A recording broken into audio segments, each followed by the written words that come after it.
Thank you, Aris, and thank you, Lana, again for your presentation for this input session. I really enjoyed it, and I really loved how you actually put it together. I don't know how others feel about it, but I personally have seen a lot, and I have some ideas to incorporate in my own teaching. So thank you so much for that. I really love that you really walked us through the 5 modes of multimodal input, which is, I think it's a good reminder. It's doesn't matter whether we are newly qualified or have been teaching for, I don't know, 20 or 30 years, whatever. It's good to be reminded, to what to pay attention to, yeah, what to include in our lessons so that we do not take things for granted. And I also love that how you showed us examples of how to incorporate and add these various modes to our teaching using AI. And you were putting the links to the chat quickly. So, and I can see that we already have some questions as well that we are going to have a look at in a second. But before we start addressing those, can you just, if you don't mind, walk us through again the workflow that you shared? So those different steps and maybe the platforms, the different application or websites that you used, because you also mentioned that instead of using different apps that are all over the place, you prefer one platform or medium that kind of have, as many uses as possible.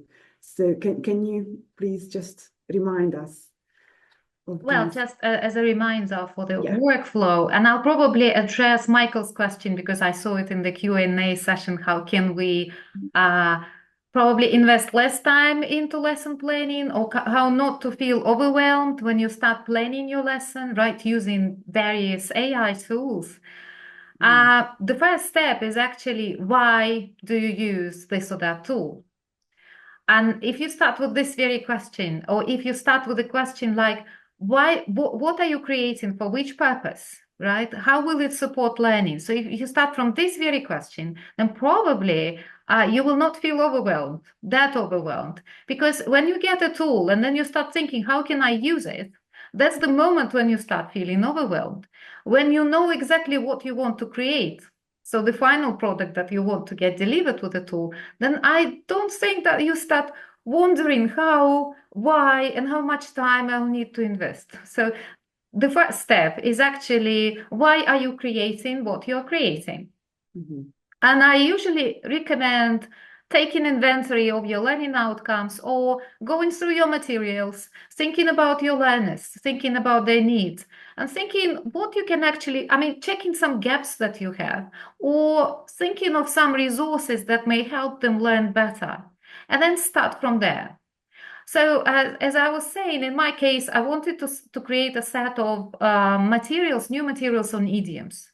But I didn't want to follow the traditional approach of like matching words or phrases or idioms with their definitions. I wanted something memorable and Mhm. something connected with etymology, because I believe that etymology is not really well presented in course books. Mhm. Yet it helps students remember idioms much better. And so I came up with this idea that I would like to create something on, a set of materials on idioms. Then I started thinking about the format, and I thought I would like to have something with animated images because I Mhm. already checked some opportunities that AI tools provide to us. And I thought I could probably turn some still images into animated. And if I complement that with a nice story, a 6-word story, then it could work even better because the 6-word stories contain a lexical chunks. If you look at the six-word stories, then you will see that they contain much vocabulary needed. So that's not just a definition of an idiom, that's already something that can be used as language material in the classroom.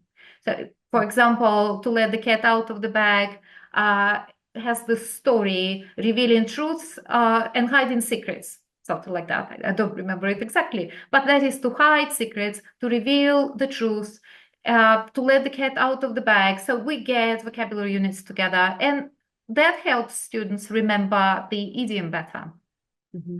So anyway, I thought of a storyboard, and I used pen and paper to draft my storyboard. And I thought that I will probably start with the story first, not to overwhelm learners, and then I will add up an animated image. Actually, what you saw, the beginning was the animated image and then the story, but then I turned it, like for the classroom, that was an experimental video, but then later on, I turned it into the story first, and then the sequences like this, the story first, and then the animated image. And then students should guess the idiom.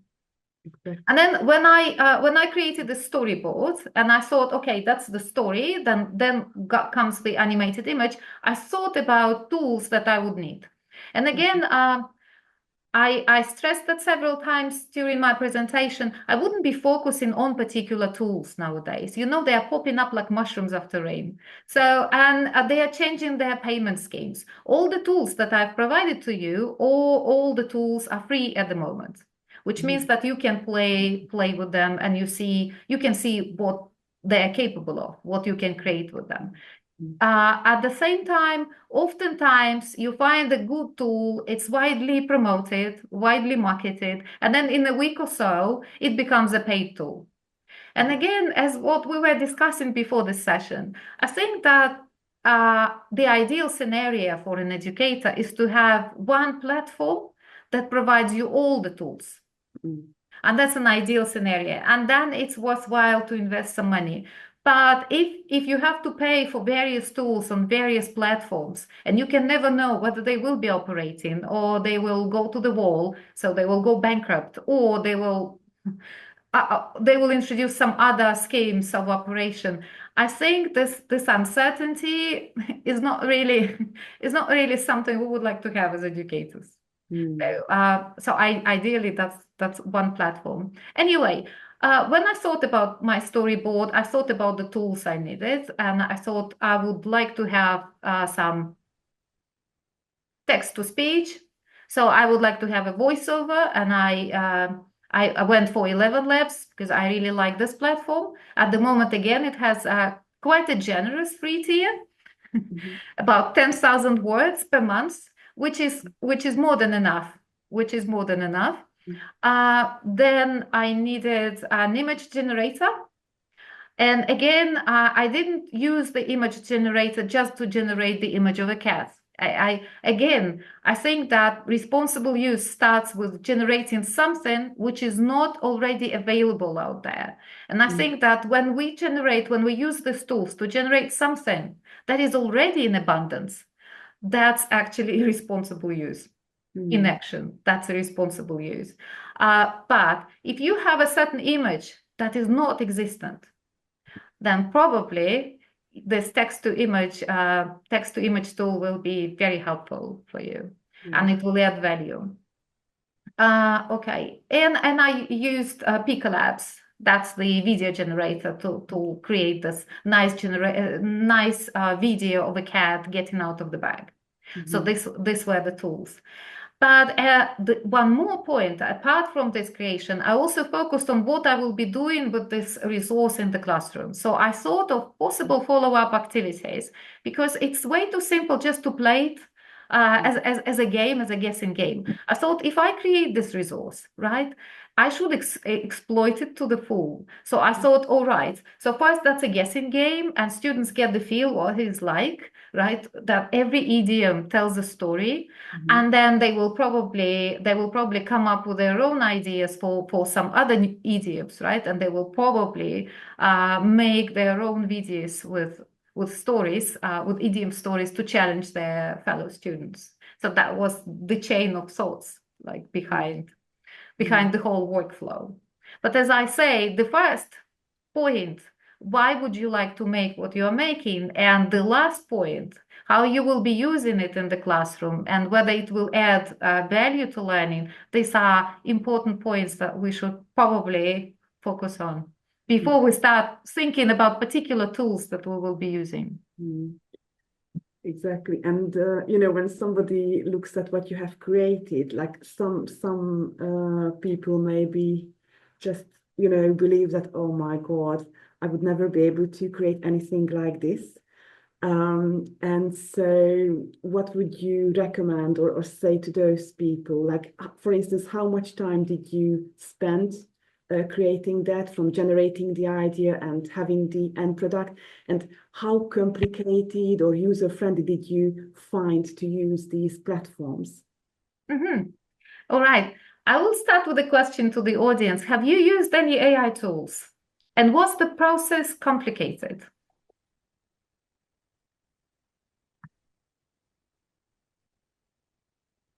Has anyone used any AI tools? Have you used any AI tools?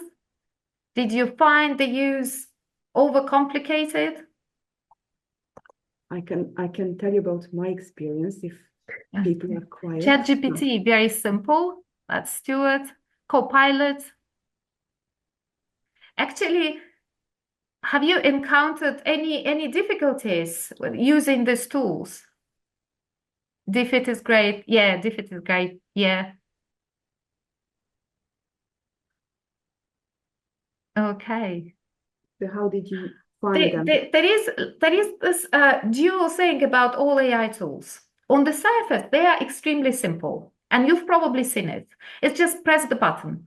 Press the button principle. Upload your image, press the button, fill in the prompt, and sometimes you may not even fill any prompt, right? With some video generators, just upload your image and press the button, and the image gets animated. So, but that's the first impression that they give. But the second one, I mean, in the depths, you should be very good at knowing what you would like to create. So things are not so simple.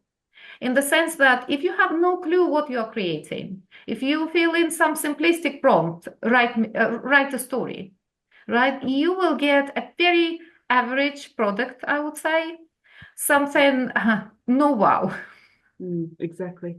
No wow. But if you want to get something really interesting, you need to invest your time into learning how to prompt this or that tool, because they are all different. That's the first point. The second one, you need to have a very clear idea of what you would like to get. So, for example, with my image, it was not just a simple prompt, I would like to have a cat. Please generate a cat.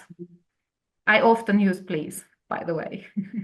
That's probably answering some more questions further. But no, please generate a cat. I thought of the concept that I would like to get, and I thought I would like to have a very simplistic image. I don't want to create this split attention effect for my students when they focus on the image itself, on various colors, instead of focusing on the short story. So I thought it should be a very simplistic image, one line ideally, and against the black background.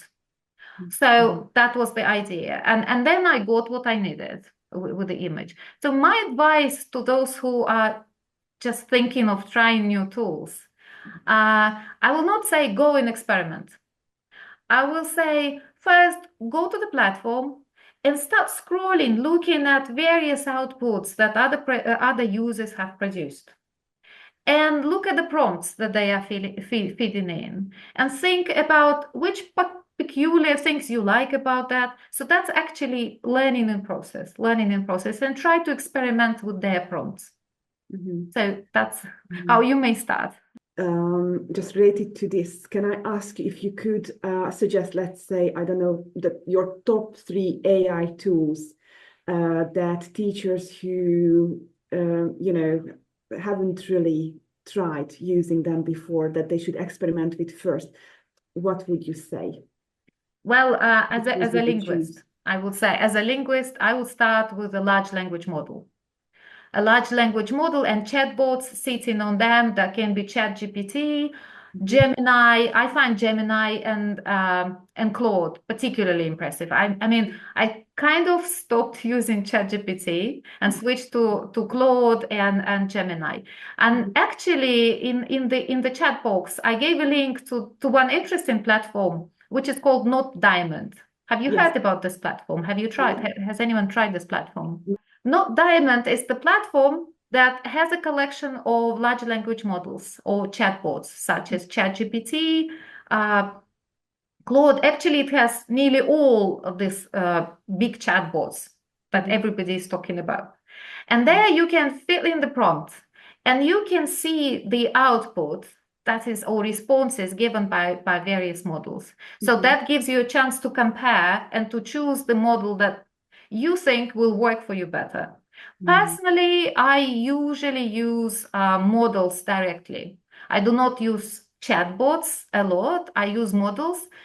Those who follow my blog, and I've seen in the chat box again that I've got some people who are following ELTcation, you know that I've created some tools such as a 5-minute activity generator, role play generator, anti-quiz maker. These all applications, those all apps are connected to raw models, so they're not sitting on top of ChatGPT or Claude or any other chatbot. So the system message is mine, and the temperature is also mine. Temperature is the parameter that is responsible for creativity of the model. So I know exactly how the model is supposed to be acting and which responses it should give. Okay. So, Gabi, you can now just come on. Yeah, I'm here. Hi, Lana. Sorry, I just I don't even have a question, to be honest. I just wanted to, as I explained earlier, just to vent my frustration, Lana, because you know, when I was watching the video, the input session, at some point you said it was about the 6-word story, and at some point you said something to the effect that you decide what you want. So you decided you wanted simple animation, then voiceover plus sound effect, and so on, so on. Now, the problem is, I think, I mean, I don't know how others feel about it, but with me, the problem is that it's very, very difficult for many teachers to actually decide what they want. And you see, if I have to plan a lesson, and it's kind of paper-based, course book-based, or, you know, materials like real paper materials-based, it's easy because I know where to go. I know I can use this and this and this authentic material and that, and I can make informed decisions about what I want.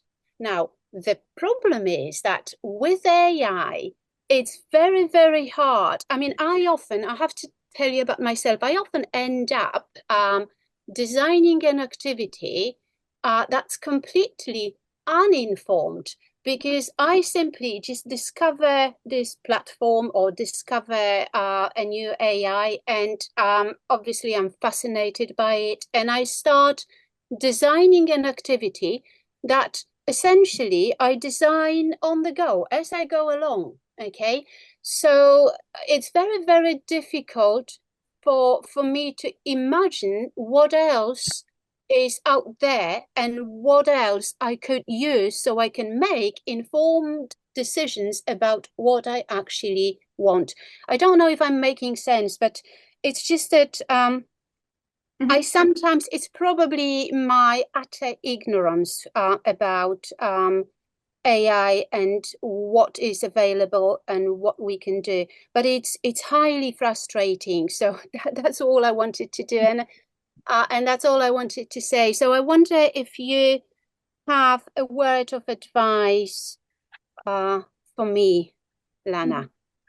That's actually not a word of advice, but I would put it this way.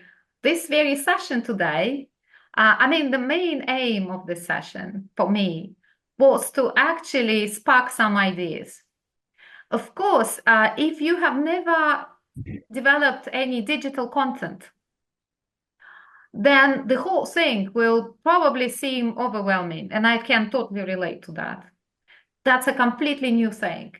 But probably if you do not start with creating a resource like Let the Cat Out of the Bag, because that's already a video, right, with an animated image, with a script, with this storyboard, that might seem a bit overwhelming. But if you take a small step, and that is starting small, and if you think about, okay, I've got this or that text in my course book, right? How can I make it more learning rich? What if I add some images to it? What if I split my students into groups, and one group gets the images as their storyline, and the other group will get the text, and or will get nouns or verbs from the text, and then they will have to restore the stories based on the clues they have, and then I merge that. Will that make my activity more learning rich? Will that add value to learning? So I would say, so it can be about images. With AI, as I said, there is one good thing. It's not just about finding an individual image. You can generate nowadays consistent images. So you can generate a set of images for a particular story, which is a great thing for language teachers, because then we can, again, play around with various modes like images, or we can get sounds and we can restore the story using sounds only, and students listen to the sounds and they restore the story, and then you compare the stories restored. How does that sound? But one more question. Well, actually, just the first question, really, Lana, because I also feel like my problem is that it feels like there are too many options out there.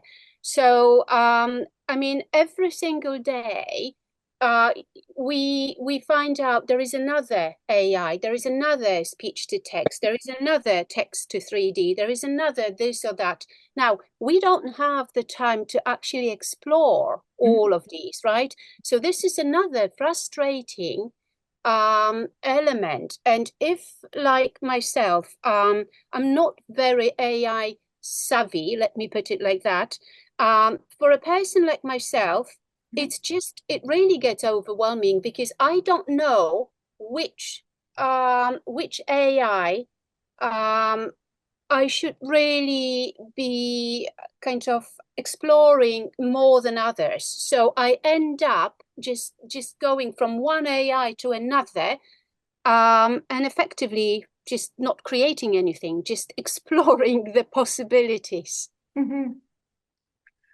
Well, again, as when I was structuring this presentation, I thought that if you start with capabilities, what is available? For example, we have large language models, right? They are capable of generating text. We have a speech recognition technology, so that's our text-to-speech, speech-to-speech generators.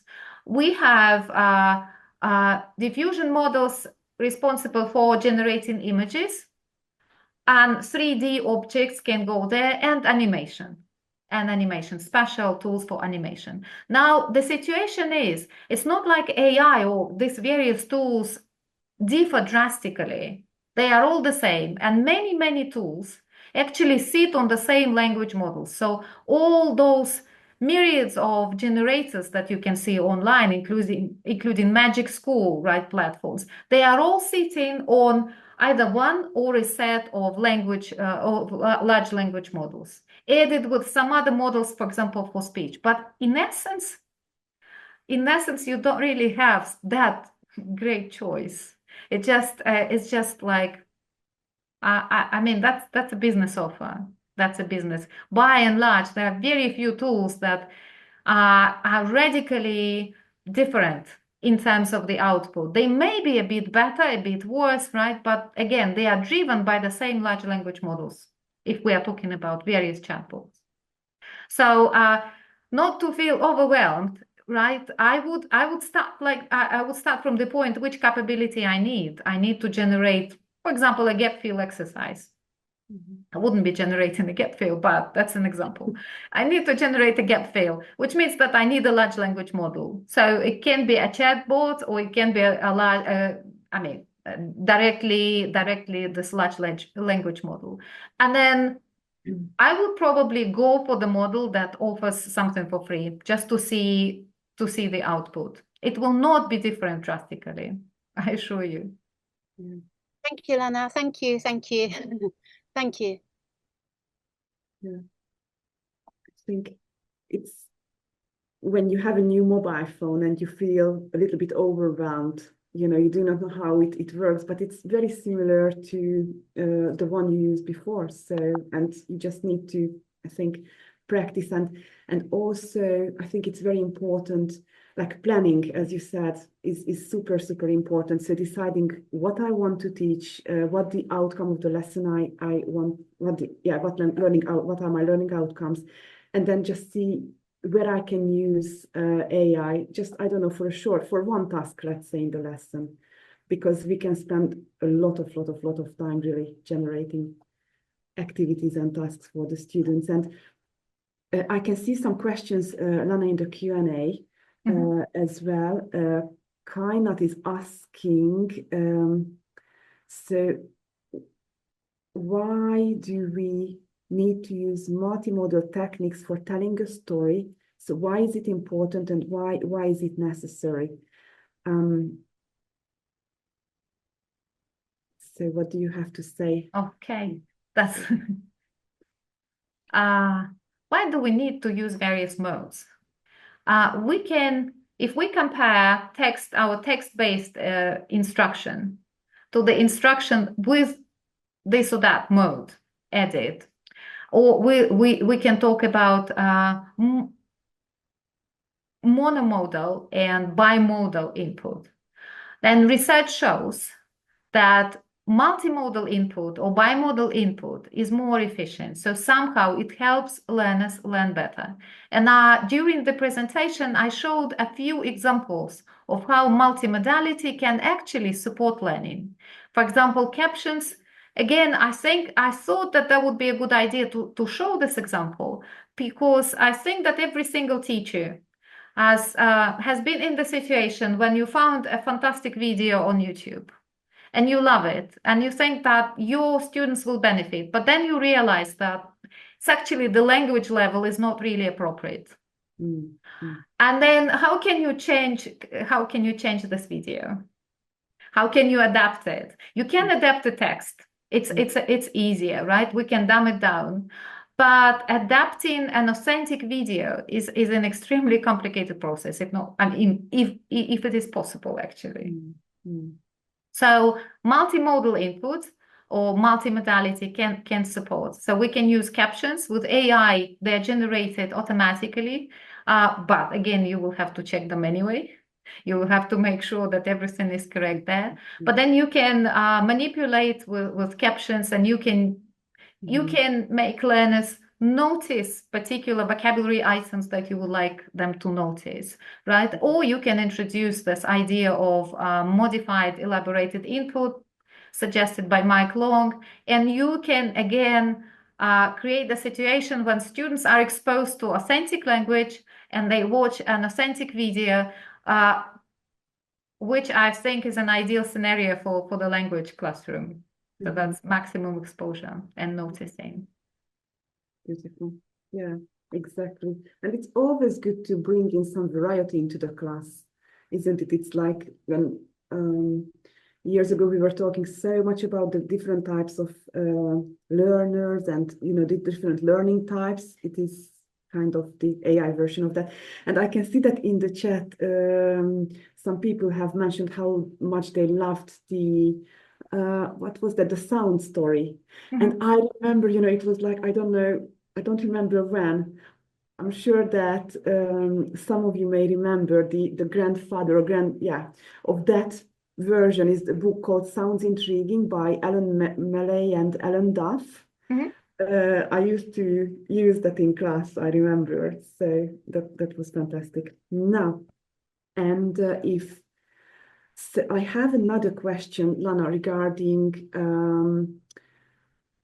the use of AI-generated materials in the classroom. Like, how often do you use them in your class?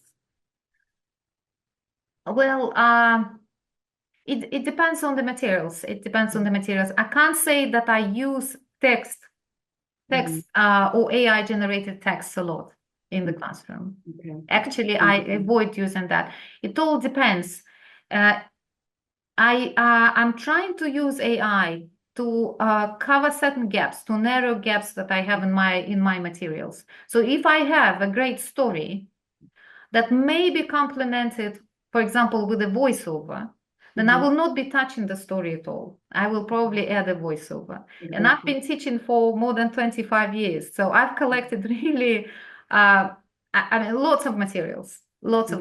But again, I mainly, for the classroom practice, I mainly focus on voiceovers. I like synthetic voices. I like the idea of chatbots, which is a new idea, yet we should approach it with caution, because again, chatbots are driven by large language models. And as I said, it's all a game of chance, meaning that we have to monitor all the conversations with our students first.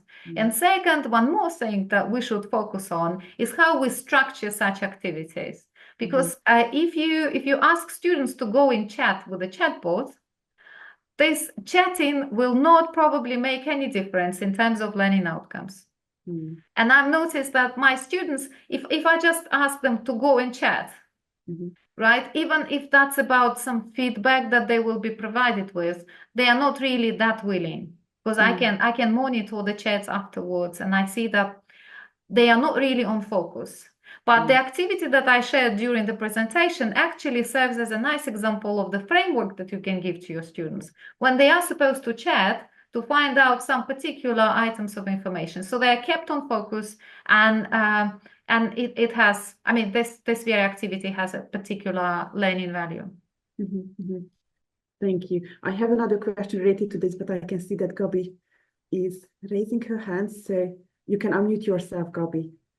Oh no, I wasn't. I wasn't. I still can. I can see your But hand. since I'm already here, can I just ask about Lana?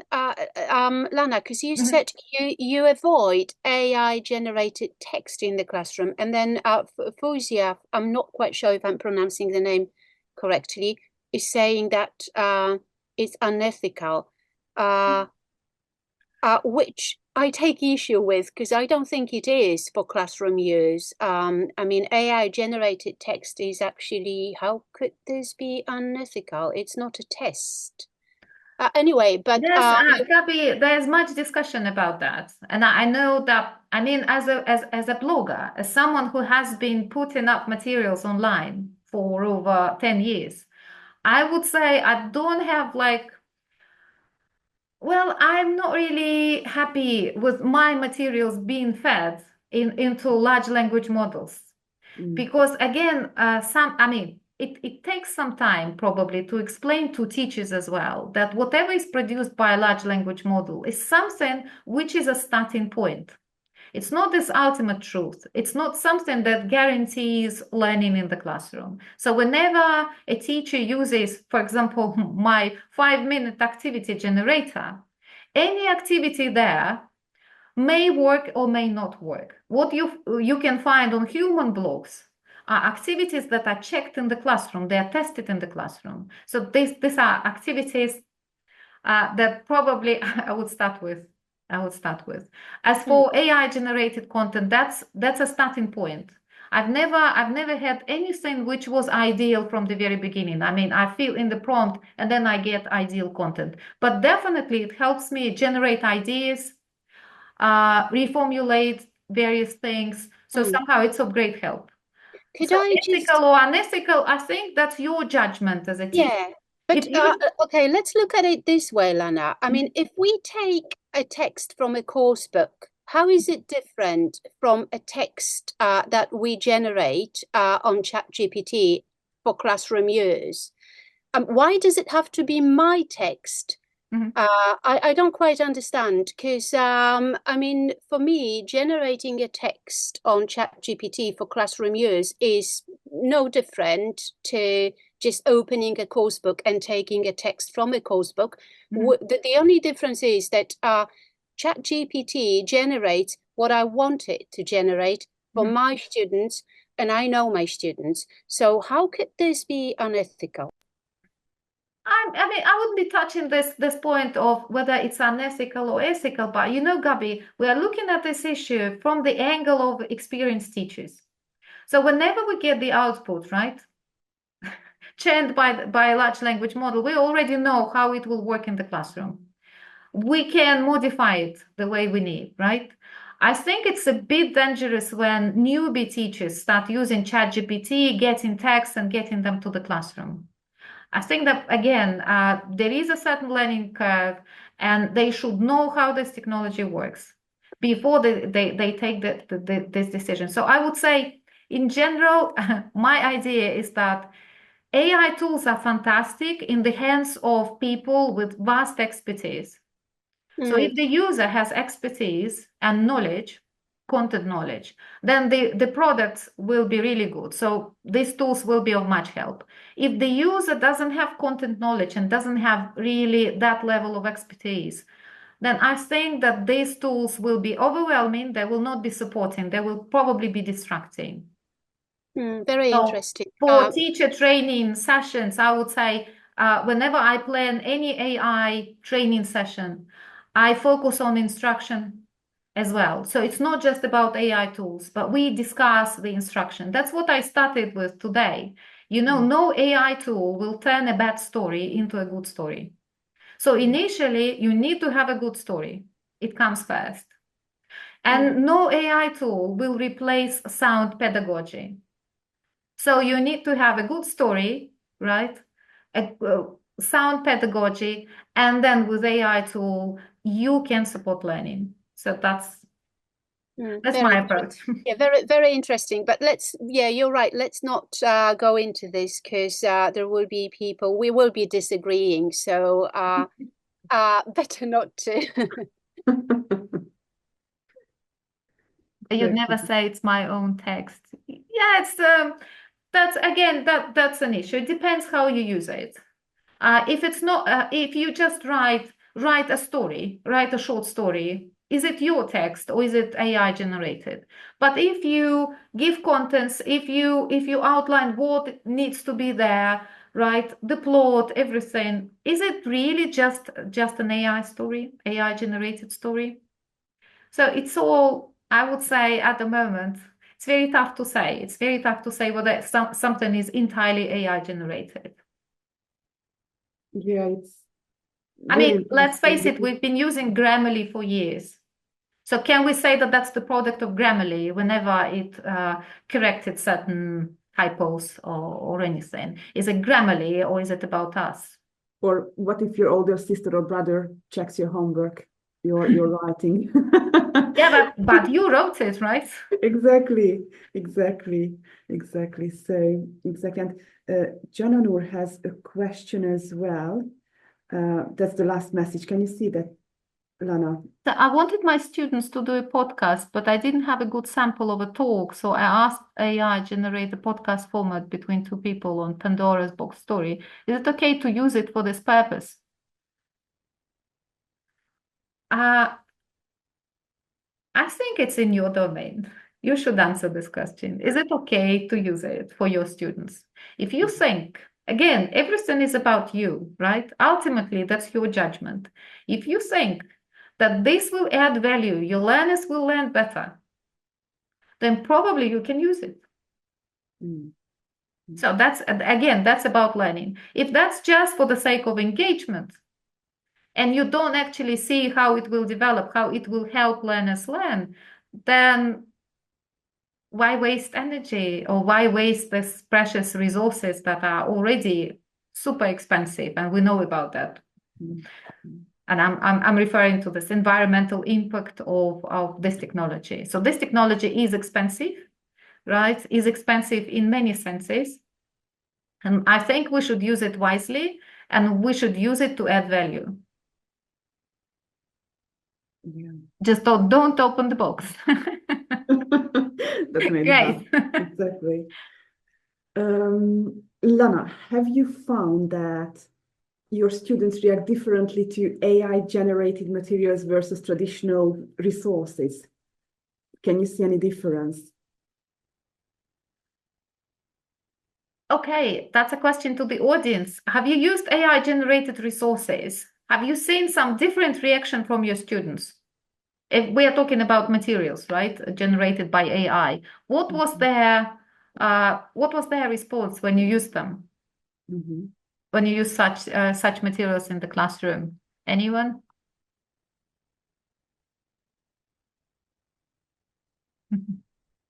Oops, Lana, I often use Challenging. I often use text Mhm. generated by AI.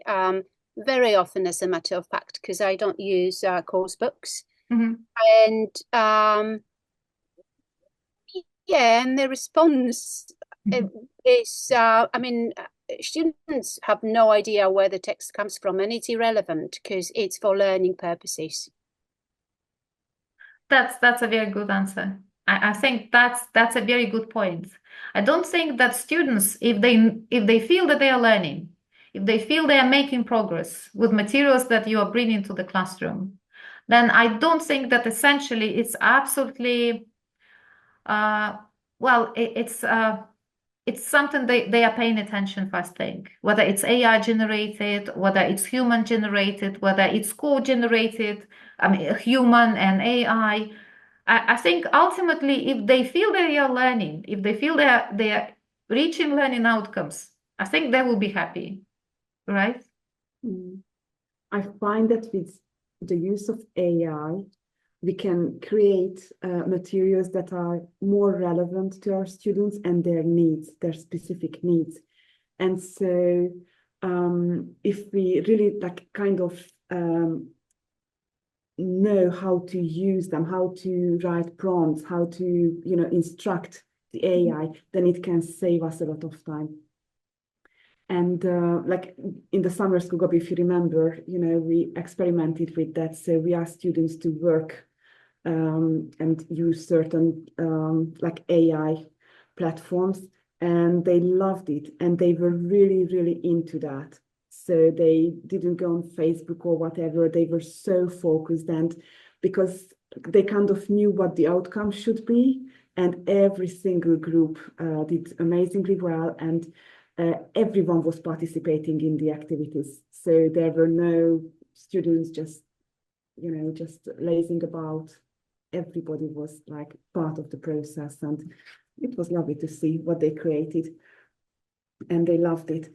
And now using this, like using AI, and I'm sure that when people have the courage, you know, to start using it, because first we may say, like, I remember when with Gobi, we first heard about this, we said, no, no, never, never. It's like, we are never going to use that.